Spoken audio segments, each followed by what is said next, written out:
Hi everyone, today I have a fantastic interview with John Roth, an immigration attorney and investment advisor that focuses on the EB-5 Immigrant Investor Program.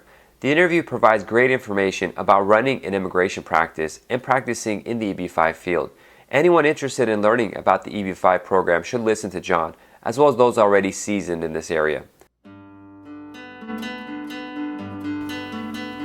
Welcome to the Immigration Lawyers Podcast. For more information about the program, please visit www.immigrationlawyerspodcast.com. Please note that this recording is informational only and does not constitute legal advice.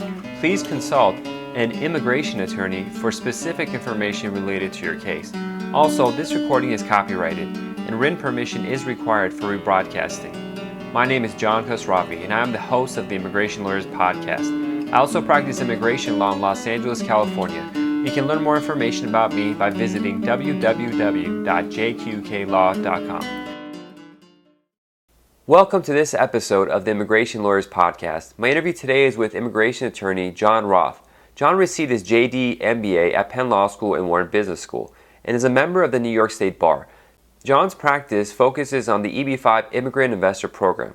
John is also a financial advisor holding the Series 7 and Series 63 securities brokers licenses and owns and manages the consulting firm EB-5 Analytics, which provides EB-5 investors with carefully researched profiles of regional centers and their projects. John has also published articles about securities law as it relates to the EB-5 visa field and spoken at several industry events on the subject of EB-5 project due diligence. Hi John, thank you very much for taking the time to speak with me today. Why don't you begin by telling us more about your background? Well, thanks, John. I appreciate the invitation, and I'll look forward to having a lively conversation with you today. I've seen some of the other podcasts, and I enjoyed them all. Well, I was born in New York City, grew up in the suburbs, did an undergraduate degree in New Jersey, and then did a combined law and business degree at the University of Pennsylvania. Thereafter, I had gotten into computers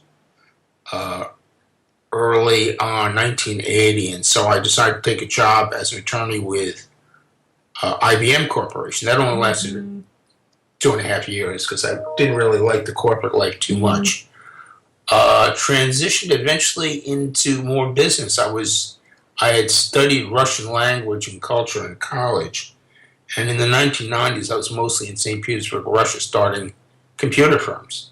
Wow. And I had a telecom business that sent emails and letters and faxes to and from Russia. And as part of that, I developed a Russian clientele and some of them started asking me for immigration help. And I eventually developed more of a family-based immigration practice, which I did for quite a number of years. Starting in 2008, I transitioned to EB-5. I saw a lecture by a prominent attorney down in South Florida about this EB-5 that was sort of rising like the phoenix at that time. Who was the attorney? It was Mark Eivner from LA. Okay. Yeah, his office is next door to mine. Yeah. So, I mean, from the first discussion, Mark was talking about how it's, sometimes the investors don't know where to invest and the lawyers don't know what to do. And at that time, there was one kind of nascent business starting to give advice. But I instantly saw this as a good opportunity for me since I had the MBA, notwithstanding the fact I forgot 99% of what I studied there. But I had the credential, and I had been in and out of business, and so I felt I had the qualifications at least to investigate starting a business, mostly for the benefit, strictly for the benefit of investors, but also something that lawyers could use if they feel uncomfortable giving advice to investors on selecting EB-5 projects. As you know, you might not know that in 2008 there were only about 6 or 7 active projects. So the research task wasn't that. I did that as an adjunct to my practice of immigration law, an adjunct to the I-526 filing.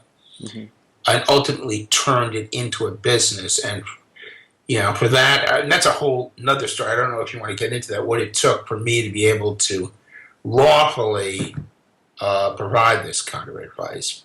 Actually, I do want to get into that, but I want to back up a little bit. A couple of points. One is University of Pennsylvania Business School. Is that Wharton Business School? Yeah, that's the Wharton School, right? Okay, you didn't pull a Donald Trump and say. No, I'd like to tell Donald Trump that all the Penn law students could get into Wharton, but none of the Wharton students could get into Penn law. It's a little bit of one-upmanship there, but Yeah. actually, I can think of one Wharton guy who did. And both schools were very strong, very Mm-hmm. great group of students, very serious, but just good people. And I've thought about business school, and I've kind of thought like, is it possible to teach business in school, or is that something you got to like get into the market and fight, or does going to a business school help you go into larger corporations and function within like a GE or something like that? It's more for people going into corporations or investment banking. Mm-hmm. It's not really for entrepreneurs. Even then, Wharton had its first course in entrepreneurship. This is 1981 or 2 that I took, and it wasn't a big thing for Wharton. Now it's much bigger than it had been then. It's more for people who want to go to corporations. Business schools provide other functions, one of which I didn't take advantage of as well as I should have. They're also social places. Mm-hmm. To the extent that you have any free time, you're meeting with the other students, and you're developing connections that can be very useful later in your life. Mm-hmm. So business school, business is a lot about connections and knowing people and putting people together and making deals. So it's very useful in that respect. Okay. Now, the second thing you mentioned was your time in Russia. I'm reading a book right now by an author called Ben Judah called Fragile Empire, How Russia Fell In and Out of Love with Vladimir Putin. And he was a bureaucrat in St. Petersburg. Around the time you were there. I met him. We were supposed to meet the mayor of St. Petersburg, Anatoly Sobchak, and he couldn't make it. This is some hotel deal, and actually I thought it was a pretty flimsy deal. And Putin was there, not saying too much, but you could see he didn't think too much of it. So I don't think he remembers me. It was one meeting, but I was there when there was all that turmoil. I went the first time when it was still the Soviet Union under Gorbachev and Perestroika. Mm-hmm. And, then it was chaos under Yeltsin. People who are critical of Putin really aren't comparing him to the alternative, which was Yeltsin, who was a drunk who let a handful of oligarchs steal the country from the people. So things are better now. That's really interesting. We'll have to talk separately. You just mentioned St. Petersburg's right. I'm in like the 4th chapter of the book, so it's on my mind, the St. Petersburg, the mayor, and him being the second in command. It's interesting all came together. Immigration lawyers or readers. I met one in New York City, and she recommended another good book she was reading on Russia. It's interesting that attorneys would be looking at that, but that's for a separate discussion. Yeah. So let's go back to how. Okay, so your immigration practice, you're doing family stuff. Were you doing removal defense or more of the transactional end of family immigration? I'm sorry, was it what? Were you doing removal? No. I never had a removal practice. I would always refer that out. No, we were doing I-130s, I-129Fs, a lot of I-130s. Mm-hmm. Kids, we'd start a lot of things that would take forever, like brothers and sisters, but then we had a lot of immediate real parents was a big thing we did. Yeah, and then was this your own firm, or were you working another firm, or with people? How was the structure? It was my own firm. Awesome. At one time I had 3 other attorneys and a bunch of paralegals. Look, I should say one thing about both of my practices were developed mostly from the internet. I had my first lawyer website in 1995, and I learned how to do that. Mm-hmm. And I built up my EB-5 practice largely from that, too. So I don't even have a real office. I don't do any retail. If I need to meet people, I can use my broker-dealer's office in Manhattan. But I don't get any walk-in. That's just not the way Yeah. came into the market. I'm the same way. I focus, a lot of my customers do come online. I saw your web presence is really good, and you have multiple websites, I believe, for different Yeah, aspects but of people. yeah, a couple. And yeah, so far, you said you had a couple of people, associates and paralegals. I'm on the verge of being able to really expand, but I kind of don't want to because having an office with people seems like it's like a lot of extra work Well, let me to tell like you take on. something. I have only two part-time people on my payroll. Everyone else are independent contractors. Hmm. I had so many headaches, and it takes so much time to manage people. And now with the and the regulatory problems, I had just this 4 year problem with workers' comp. In New York, I left New York for New Jersey. I lived right next to the border for 2.5 years. And they said, well, you didn't have New York State workers' comp. I said, that's because I wasn't there. And I sent them all kinds of documentation they didn't want to believe. They were saying I owed them Oh, $200,000. jeez. Yeah, I recently settled that for about $5,000. But it was a huge nuisance. So, Wow. my financial analysts are two guys who are deeply experienced, and they do the financial analyses. For my due diligence, I do the legal due diligence. We have an economist we hire to review. They're all independent too, which adds to the independent, impartial nature of Hmm. our analyses too. We So don't have any dog in the race. We don't. how much of your practice is straight immigration law, like I-130s, and use the G28? How much of what you do is the financial analysis, or what's the proper terminology you use for Yeah, that? the due diligence Due diligence. work. That's probably 80% now. Hmm. I mean, there are so many projects out there, probably certainly over 150, and we don't look at them all, but we look at most of them at least to decide whether they might be competitive. And then we sort of tunnel down, eliminate some based on their features and characteristics, which might not be appealing to investors. And then the legal due diligence will knock out others, and the financial due diligence, especially, will knock out. And we usually get to about 5 to 10 projects that we show to investors. We show a summary of about 10 to 12 pages while they're trying to select. And then we don't tell them, what to pick. They figure it out themselves. They ask us a lot of questions. They're with us for 2 to 3 months. And then they make the call. And if they heard of a project that they like, it might not be in our stable, so to speak, we'll look at that for them too. So we're really research assistants for the EB-5 investors. Hmm. Now, how did you get into that? So to do that, you need to have like these SEC licensing and all that. How did that work out? Well, there are two ways to do it. The easy way in terms of test taking and compliance is to become a licensed financial advisor.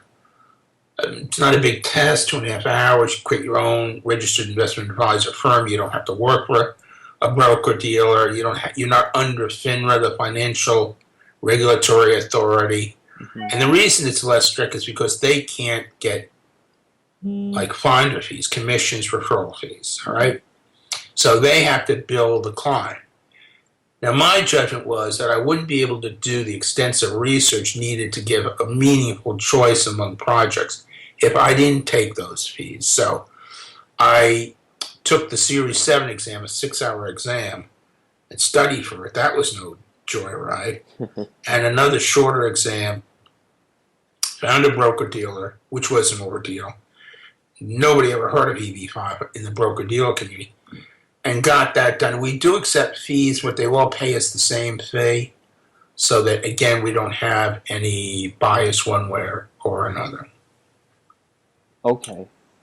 Um, okay. So now the issue we talked about SEC quickly, and I just want to bring it up that attorneys have been getting in trouble for getting that fee from the regional center when it's supposed to be someone who's a registered broker, such as you are.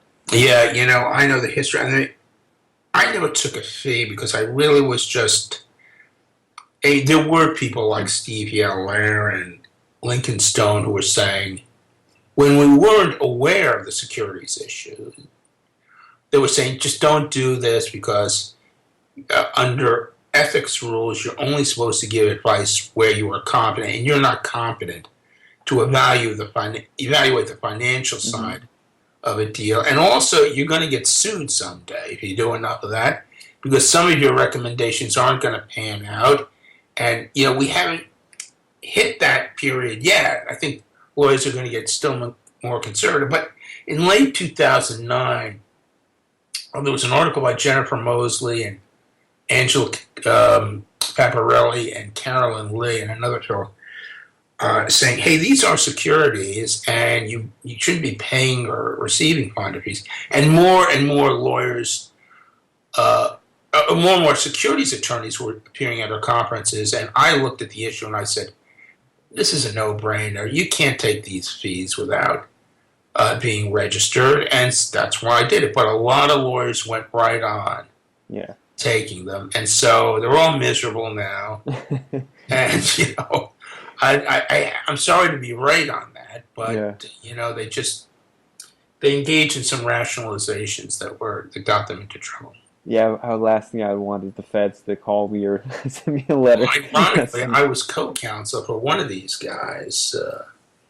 I handled the initial investigation period, and the S.E.C. that's a fearsome group of people. I mean, they've got lots of money to prosecute these things. They've got all the cards. I mean, you're just in there begging for mercy, basically. Yeah. Once they get their hooks in deep. So what is the process? If I'm an attorney that has a consultation with the EB-5 client, I can't give them advice as to the regional center if it's good or if it's bad, other than the immigration aspects to make sure their I-526 package is correct and stuff for immigration for USCIS. What would happen? They would contact you, and then what would next thing that happen? Yeah, they'd contact us. We'd explain what we do, send them a contract, get a questionnaire from them. And then if they like what we're doing, they'll hire us, and we'll work simultaneously with you. That is, we often help the lawyers close the deal because many people don't realize just how conservative the main part of EB-5 is. The established regional centers and projects, they're all fighting to be the most conservative. All the scandals have occurred so far around the periphery. So if you're picking the most conservative projects in a very conservative set of projects, you're likely to have a very low risk investment. So, and we explain that to people, and it often they'll find it reassuring. Mm-hmm. And also, we're not trying to push them into any project or another. We're not salespeople, so they typically calm down. Great. Now, what are a couple of things that you would advise us as lawyers and to tell our clients to watch out for when choosing a regional center investment? Any things that stand out that are red flags and not go with an investment, or positive things for another one? Well, I'd say the worst thing is when you have one individual controlling. I mean, I saw one deal somebody brought to me where it was an attorney. He was the attorney. He also owned the regional center. He owned the project, and he also owned subcontractors who were providing services to the project. And he had a sort of bank account that he was presenting as something similar to an escrow account, but it really wasn't. I mean, that's a disaster. Yeah. Most projects are not that crudely one-sided. You typically don't want to go into a project by a regional center that's only been around a year or two. They really don't have a track record by which you can judge their command of the issues in EB-5. On the other hand, I'm very much opposed to this advice lawyers got in the habit of giving of just look among the regional centers that have a history of I-829 approvals. Many of those regional centers have had problems in recent years. Mm-hmm. And the problems also arise from the same sort of problem of the sort of main owner having a bit too much power and too much control of the project, such that he can do things that maybe are not in the interest of the investor. There's many good projects from that group too, but don't assume because they've gotten I-829s in the past or return money, that they're going to do that for your project as well. Yeah, I tell clients if your brother invests in a business in 2012 and it made money, if you invest in 2013, that's a whole different company, a whole different set of rules and facts. So it's not the same thing. It's apples and oranges. You It's definitely hard want do to look with at the people. regional center and the people behind it, because you're investing in people who Mm-hmm. are going to manage this as well as on the project. But I'd say the project is the most important thing. We've seen good and not so good projects from the same regional center. So when they have there's some regional centers we know they tend to create good projects, and we'll always look at them. But we don't always show them to our clients. We might get in a few weeks into the due diligence and realize that there's nothing nefarious going on, but the structure isn't that advantageous to the EB-5 investors. And we're not concluding that it's a bad project, but it's not in the top tier in our estimation. You mentioned you're investing with people. I'm reading another book by Richard Branson. Is like oh yeah, that looks good. Yeah, and he talks a lot about it's about the people you have because they're running it. In that line, the recent bills coming out of Congress and the Senate about EB-5 are heavy in background checks for individuals in the process and a lot of restrictions. Have you been seeing those? What do you think? Are they overly restrictive? Are they kind of getting? I think they are a bit restrictive. I mean, there are provisions in there about material changes in the regional center, such that if one of the major people resigned, you'd have to stop business for a while until you did all the recertifications. I like that they're requiring the regional centers or any issuer to disclose who are the brokers and what are they getting, because that'll lift the lid on the main area of corruption in our industry, and people don't want to talk about it because it's both a blessing and a curse, and that's the Chinese immigration agents. Yeah. I mean, look at the Chicago Convention Center case. 250 investors from China on a deal that if we looked at it for 1 hour, we'd walk away from it. So, they're basically commoditizing their investors and selling them to the highest bidder.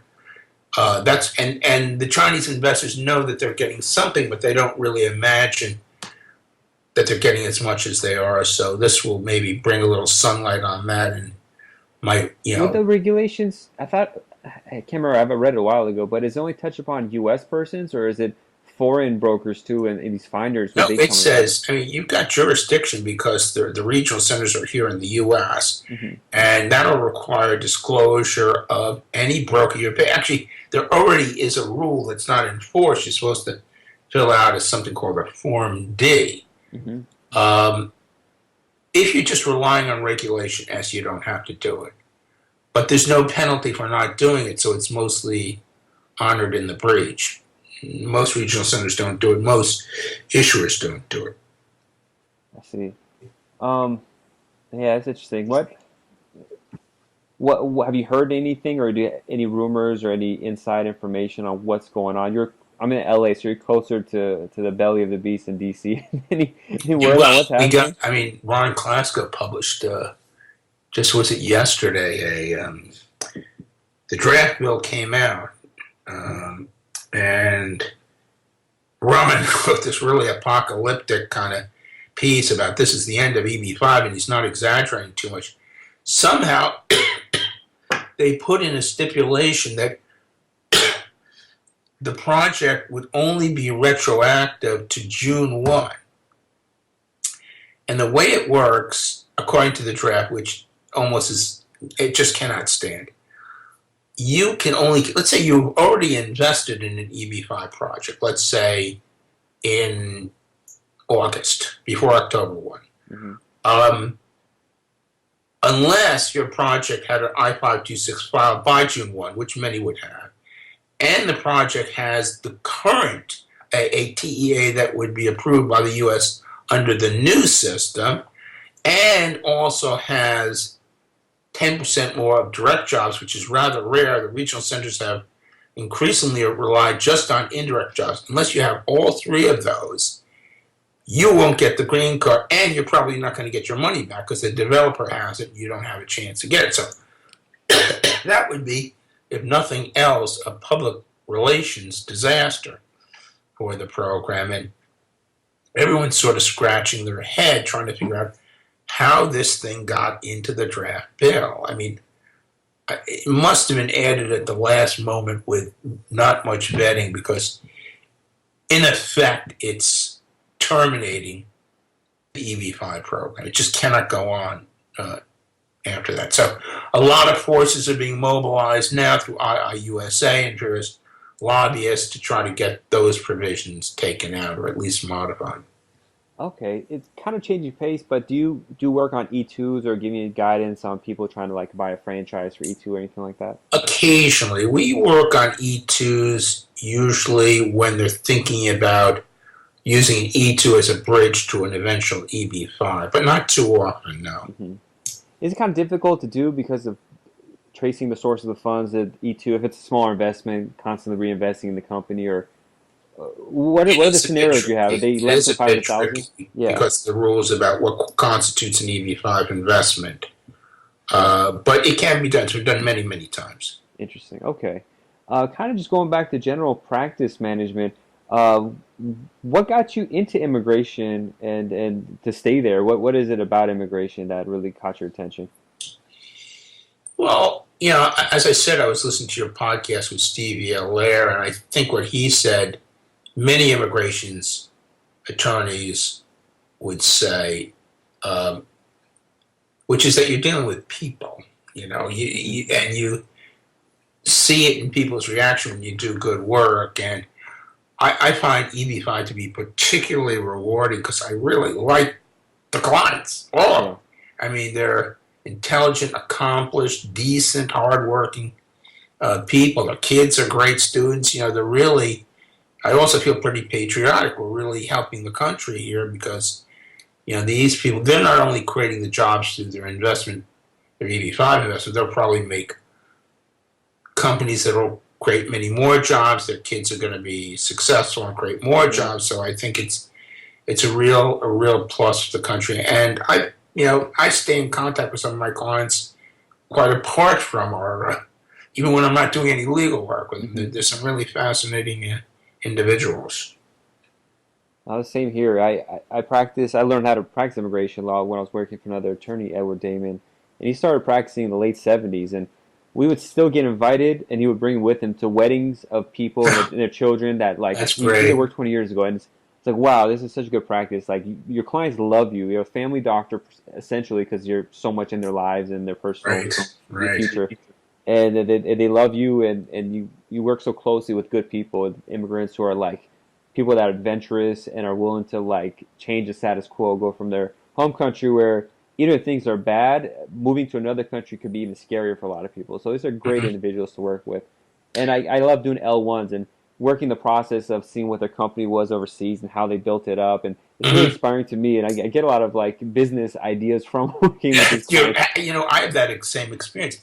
It's fascinating to look how these people became wealthy. And I get a lot, I surprise people when I say the largest group of investors, according to geography, isn't China with me. Not even close. It's Indian subcontinent. I think that's because they really are sort of diligent themselves, are analytical, and they speak English and they get on the internet. So something close to half. And the Indians are very entrepreneurial. You've got a lot of good software people coming out of there. And of course, I have that background too. I have the same thing in Russia. People in high positions either had a software company they sold, made money, or a high-level position in a prominent software firm in Russia, or work for a big American corporation in Russia. Those are the people who tend to want to get out. Russians tend to think that it's sort of I'm thinking in Russian. It's sort of the fashion to go to the United Kingdom. That's where all the oligarchs and the rich guys went. But the new, either entrepreneurial or professional class, I have a lawyer in St. Petersburg too. They want to go to the U.S. Yeah, And my biggest investor base for L's and E category, not E2 because they can't do it, their EB-5 is Russia as well. And there's a stereotype of Russia, it's a negative one, and like the money being corrupt or something. But one is they're very educated, very by the book. Their source of funds weren't as hard as I thought they would be. There's a heavy tax regime there, so everything Yeah. is documented. They spend a lot of their time dealing with bureaucratic aspects of having a business there. It's very difficult actually to run a Yeah. business there. And so But these you're are right, they like have a nothing flat like tax. They adopted like Steve Forbes' plan years ago. yeah, And I was talking to businessmen a lot. I said, okay, 17%, I can live with that, yeah. I'll pay it. Uh, if it's more than that, a lot more than that, they're going to start cheating again. Hmm. And nobody pays taxes then. Yeah. Well, yeah, Yeah. it's really interesting market. I love it. I love my Russian clients. They're all like just so nice. like Yeah, with it's them. a lot of good. Yeah. But how do they find you?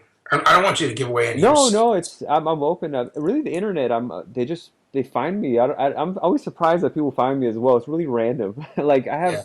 I have randomly it's Russians and Vietnamese that find me, and it's like it's really random that a Vietnamese client just finally particularly emailed me. It's like I saw you on the internet, and I'm not really that highly ranked on Google necessarily. And if you look for Persian and stuff, because I speak Farsi and part of my site is in Farsi, like I rank a little higher. But yeah, with Russian and Vietnamese, I don't know sure how that happens, but they find me and they're very sophisticated business people, especially the Vietnamese. They know English. The accents are a little bit more difficult to understand just because of the way their language is opposed to ours. But they'll sit with you and they'll work in the details. They want to understand everything. I saw the Indians as well. They go into detail about stuff. I deal with the Iranians and they usually don't want to know any of the details. They're just like, just do it. I've But I had get a the couple. Indians, the Vietnamese. I see they have attention to detail, which I like because it keeps me on my toes and make sure it's good having a second pair of eyes out on top of it. Why not? Yeah. I'm not shy about working with the clients on stuff. So Oh, it's been with really interesting. Indians, I have this great guy. He actually was a Wharton grad too. Did much better there than I Hmm. did. I saw his transcript, and he's a multimillionaire. Made it again mostly in software, and I just turned over the entire petition to him to check it before. I normally wouldn't do that, Yeah. but he's a very meticulous guy, and he went through it, and I felt more confident that he made some tweaks. He replaced a couple of documents, but he's such a good guy. He'd be a great lawyer if he ever chose that road. Very thorough.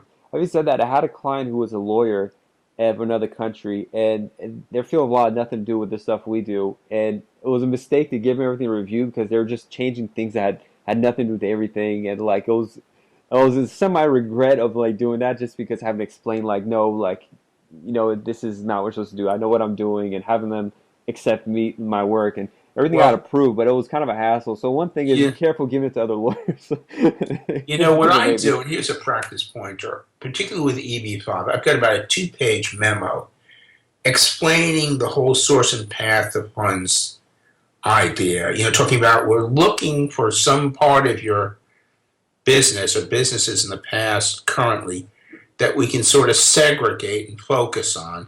Hmm. We don't want to pull it all out of some pot of money that was sourced from various directions. And I just got certain other subjects. And so I sort of bring them into the process of deciding how we're going to source the money because they obviously understand their businesses better than I do. Hmm. And this guy, in fact, the one I was speaking about, he came up with 4 possibilities, and I rated them in terms of what's best for me as an immigration attorney. But he knocked out my first choice because he had to pay too much taxes. And we went with the second one, which was also a very good one, and it worked out great for both of us. That's a great thing about having a sophisticated clientele when you're working these things. It makes life much easier, and It is. It yeah. is. I mean, even for like an I-130 marriage case, when I'm trying to get some proof of marriage and stuff, I'll ask for pictures and they'll send me one picture. I know.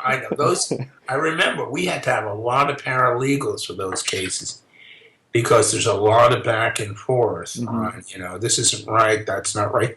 They did the photograph wrong, all kinds of things. I'll question you, why do you need, like, for the DS-260 for Iran especially, they want every address from when you're 16. And they'll question me why you need that. I'm like, wait, it's not me, it's the government. Yeah, you're Those not a DS260s, politician, you know. yeah, they used to be DS230s when it wasn't that stringent, and their relatives did DS230. Like, well, my relative didn't do this. So I'm like, no, you're dealing with the State Department. Every I, two I years they just become more agree with them. stringent. It's ridiculous, but we can't change it, so Yeah, just do it. exactly, exactly. Okay, so changing subjects again, and it's a two-parter. What kind of books have helped you in your practice, and also what kind of technology do you use in your practice? Well, I've read a lot. I guess the best one is Immigration Options for Investors and Entrepreneurs by ALA. I think that's got the best articles. It doesn't cover everything. There are a couple other books out there. I think EB-5 is more a question of staying in touch. Well, I think you have to join IIUSA because you get a lot of good information from the industry trade group. And context. I mean, I think the conferences are great for talking to other attorneys, sharing ideas, tips, insights, experiences. And that's one of the things I like about EB-5 is that it's constantly evolving and it's challenging intellectually for that reason. So you really have to get out and meet people to stay on top of EB-5. I agree. I had a recent practitioner ask me like, what book to get to learn MU5. I'm like, in that book you mentioned, I think one of the main authors is Lincoln Stone on that one. Is that correct? Or he's editor or something. But Yeah, Lincoln's the editor of that one. yeah, but EB5, you kind of want to have to do it like all immigration to know it because you have to get that hardcore RFE from USCIS where you're pulling your hair, That forcing is you to think like this. absolutely true. I mean, reading the books is necessary but not sufficient. Hmm. And thinking to yourself It's the signs strongly, if it's your first or second one, you've got to get a mentor. yeah. I co-counsel with Robert Gaffney out in San Francisco. He's the master of China in particular, and he was a great guy, really very helpful.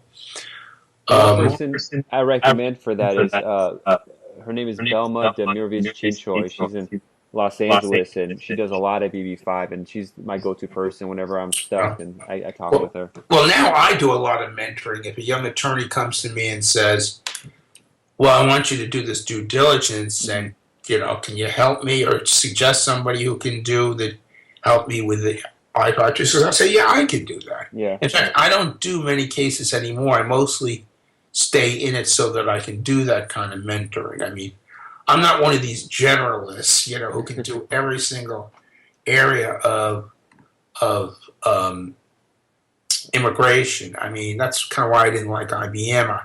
They threw us into one of these laboratories where I was a general practitioner. There was way too much shooting from the hip. I prefer to specialize. I've done probably 30 to 40 of these petitions. So unless it's a really difficult case, I can help a young attorney, and I don't typically charge them for that either. Yeah, I definitely recommend that. Not to be shy if people are listening and they're trying to get into EB5, call you up and definitely work with you. There's nothing wrong, and even if there's a fee sharing situation, certain instances, it's worth it to do it because it's an investment in your understanding of EB-5. And with the legal fees you could charge for EB-5, absolutely just let it go and learn. Just learn and pay your dues. Yeah, it's not as bad as it seems if you're on the outside. You get down certain practice tips, get a good template for your 526. Then you're still going to have questions because problems arise and there's unique situations. But if you've got a go-to person, as you suggest, as you have, you'll get through it. You'll get through it and learn a lot. You're actually one of my go-to people, too. I email you and ask you questions as well. I'm happy to do that. It's a great resource. Happy to do that. Okay, and so that was the book, but do you use any technology to make it easier? Well, I said I'm a computer nerd, and I am to this day. My EB-5 management, including the due diligence, is a custom-made program I wrote myself. There's nothing like a custom program to run anything, any business, and there's nothing like a custom program written by the user. This thing does everything I could want. I'm sitting here hitting buttons all day, and profiles and regional centers is spewing out sort of canned emails and all that stuff. Occasionally, I hire a real pro to do things that are outside my. I'm really not even that good, but Filemakers is a superb, easy to use kind of database program. I love this program, Basecamp. I've been using it for like 6 or 7 years. It's just to-do lists, but it's very easy to use. You can have it on your phone. I live my life off that Basecamp. I also like, you'll see on my website, I like to have a scheduling program. Because, if people just call you up, you might be busy, you miss them, you might miss that opportunity, they might call somebody else. So you put on a schedule, easy to use, free consultation, pick a time, it's going to be in your calendar, they're going to call you at that time, and you'll be available. The clients love it, it's good from a practice standpoint. So I just started with one called, I've been through like 5 of them. Oh. Not because the others are bad, but because I found ones that are better. This one is VCITA. Apparently the program's done in Israel, and there's a company out in Seattle that manages it. Beautifully designed software. Really works great. Do you do it where you schedule like block days for interviews, or you just see what you have open and you leave it open for everybody to it syncs with my own calendar, so that, for example, if I have to pick my son up from school from 3 o'clock, it will take that time out of my scheduling software. So a client can't schedule me. I forgot to put you in it. Somebody signed up for the same time. But if you're good about using it, it can really keep your life very well organized. And it's getting to the weeds of it, but it's so interesting for me. Like I use Google Calendar for all this. Does it like work with that, or is there? It does indeed, absolutely does. I'm a Mac person. Yeah. I can. It works very well with Google Calendar, and it also has some contact management capabilities. So anybody signs up, you can sort of keep a track on them, send them follow-up emails. Suggest that they schedule another appointment and so forth. So it's a really good program. And do you leave this on your website? Is it a page? It's on my website, yes. Okay. Now, do you work on your website yourself, or do you have a team of developers? That's another great question. The first one I did for my law practice, I spent close to $10,000 and got a superb company to do it. And they also had content management, so I can go in and change things. Not everything by any means. But they were very expensive, and I was hearing about WordPress, and I did the EB-5 analytics site in WordPress. And that's a superb program, too, and you can do just about everything yourself. You will have to get some pro that maybe you might spend $500, $1,000 to finish the job. Yeah. But anytime you want to change something, you go right in. You don't have to tell the developer and wait for him to change it. It's really a great way to do a website.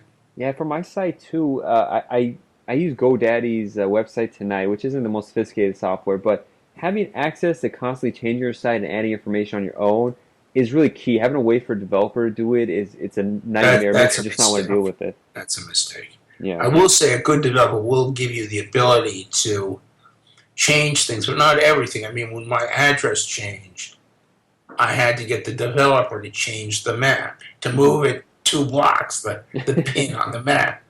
And that cost me $100. And certain other things, too. Anything that's graphical, I'm going to have to pay them a bit. Yeah. So with regards to your practice, what have been some of the most challenging things you've dealt with?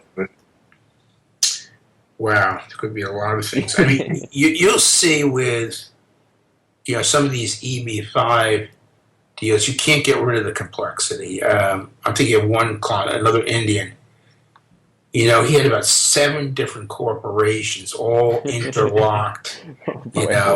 And we had the chart I had was like 2.5 pages wide. I mean, you couldn't put the flow chart on 1 page. And in addition to that, there were the rules in India that you can't send more than 200,000 a year or so. And the investor, couldn't send the money out because there'd be a tax consequence. So we straddled April 1, which was the calendar year. So the wife sent 200,000 like on March 30th, and then 200,000 on April 1st or 2nd. And then we got grandmother to give money to the son who just turned 18, and he could send out the rest of it. Mm-hmm. So, I mean, we had a very complicated situation. This is one of my first cases, too. But it went through. We got it through. It was a lot of work, but we got it through. Awesome. And going back to your career, it's kind of a flashback for you, but or back to the future, I guess. But what mistakes did you make early on? Did you make any particular mistake that stood out that has really changed you and you learned from it? Yeah, I think I've learned from two mistakes, both the same type. When you're starting a new business, new practice, whatever, spend a lot of time talking to people who are your customers, because I made EB-5 analytics really, to get a lot from attorneys, and they also, yeah, that's a great idea. But in fact, it's been a long, hard haul to convince lawyers to use us. Mm-hmm. And I think if I had spoken to them in greater depth, I would have understood some of their reservations. And now we're doing really quite well with attorneys. Was the fear that, like, you'll steal the client? That was a big thing. And I would hear that from the top attorneys in the field. And I'd say, hey, I'm nobody. How could I? But my contract says with the client, not only will I not participate as your attorney in this case, I will never be your immigration attorney. Mm-hmm. And I have throttled down my practice. And some attorneys, I think, are just never going to feel comfortable with that. Mm-hmm.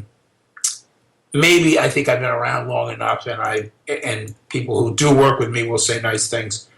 But another problem, frankly, was a lot of lawyers were not taking those finder fees. I was pretty naive. I thought that they sort of, heard the lessons there in the conferences and stopped doing it, but a lot went on doing it. And I think that stopped now. Yeah. I also had these sort of competitors claiming to do due diligence, and they weren't licensed, and they've been closed by the S.E.C. over the last year, so things have gotten better here. Now, if you were able to go back to when you started your practice, was there anything particular you would tell your younger self about being a lawyer that, and it could be generally being a lawyer, not just immigration lawyer, that you would do? Well, I think I mostly had it right, and I was going to all the conferences, and that gave me a lot of reassurance, but I think I underestimated how hard it would be to get lawyers to start sending us cases. It took a lot of work, and it's a trust building process, and it's also a maturation process for the industry. I mean, when I started, there really weren't any good financial advisors, so the investors would naturally lean on the attorneys to give that advice. And they got into the habit of giving like a list of regional centers that seem good, but that's not serving your client well, because you can't possibly know everything that's out there, and you can't evaluate the financial risk. So you're giving a list based on what is your superficial understanding of what might be a good way to go. And I think lawyers got into the habit of doing that. And it's been hard to kind of give that up. Yeah. In regards to having lawyers work with you on that, I've started a listserv, and I emailed about 10,000 immigration lawyers, and I had about 870 people join. Now, I thought my numbers would be like 80% would join because it's like sharing information, all that. Right. And I overestimated, and then also I just recently last month launched a website called International Lawyers Directory. So it's for anywhere in the world where people want to find a lawyer that speaks their home language or in a location, they can just go to the website and easily find that person. I found other directory sites are way too complicated and way too much information. I just simplify way. But I've emailed like 2,000 lawyers, and I've 2,000, again, 10%, 200 have signed up. So the 10% thing is interesting, but I would expect it's free marketing. You have your full profile there for free. And I'll tell you the thing, though, is lawyers are so busy. You got to make it easy for them to get. And I'll tell you, I will say somewhat critically of my own profession of an attorney compared to businessmen. Lawyers tend to be short-term planners. They don't think long-term as much as they should. I lost money on this EB-5 analytics for the first 3 years, and then it's doing well already, and I think it's going to be better still. So you kind of got to get the lawyers to really perceive that this is going to have some immediate benefit. Yeah, that's it. When I tell people I'm a lawyer and I'm doing this, when I talk to other lawyers, I tell them I'm making websites and doing this podcast, all this stuff. Like, wow, you're really business minded, and Yeah, you're it's good. not the instincts of a lawyer necessarily to be business minded in that sense. A lot of times. Yeah. Well, you're in the right area. I mean, that's another reason I like EB-5, because I can really draw on both my business background and my lawyer background, and of course immigration. So it just is a perfect fit for me. Yeah. We're so lucky that this field exists. It's such a So great area. One last question: how is your work-life balance with being an immigration attorney? Like, because you're dealing with people's lives, it kind of stays in your head, and you're kind of worried sometimes. You want to Yeah, make sure things work I'll out tell right. you, that's always a challenge. It's only the last few months I've stopped working constantly. I mean, you really have to. I don't know any attorney who doesn't work at least to some extent on the weekend. I'm Yeah. trying to cut down on that, and again, things. I mean, I like to automate things and sort of build a machine. And the notion is you work very hard in the beginning to build that machine, and eventually it's doing a lot of the work for you. And that's kind of where I am already, and I think it's going to get better still. Mm-hmm. I might even have to hire one of those awful things called a human being soon. I'm just kidding. But it's a job to have somebody working for you. I mean, they might, take on 90% of the work that you would do, or not that you would do. I mean, they would. I mean, it's a trade-off. You're spending time managing them. You got to weigh that against all the costs involved with hiring somebody. Yeah, it's a big decision. And I look at these firms that have so many people on staff, and all of a sudden your overhead skyrockets, and you got to make sure people are coming in the door. I'm like, oh, I don't want to deal with that. But if you want to grow, in that model, that's the way you have to do it. Yeah, I mean, they get to a certain level where they're making so much money that they can afford to do that and have a personnel manager. And I was in one EB-5 office, probably the biggest, and there's 23 attorneys and 60 people in total, and it's a big, big operation. But that firm can have a personnel manager. You really need one. Yeah. So I'm not anywhere near there, and I don't think I ever will be there. I kind of like being small to moderate sized. Okay, John, we're nearing the end. Is there anything in particular you'd like to add or talk about and leave us with?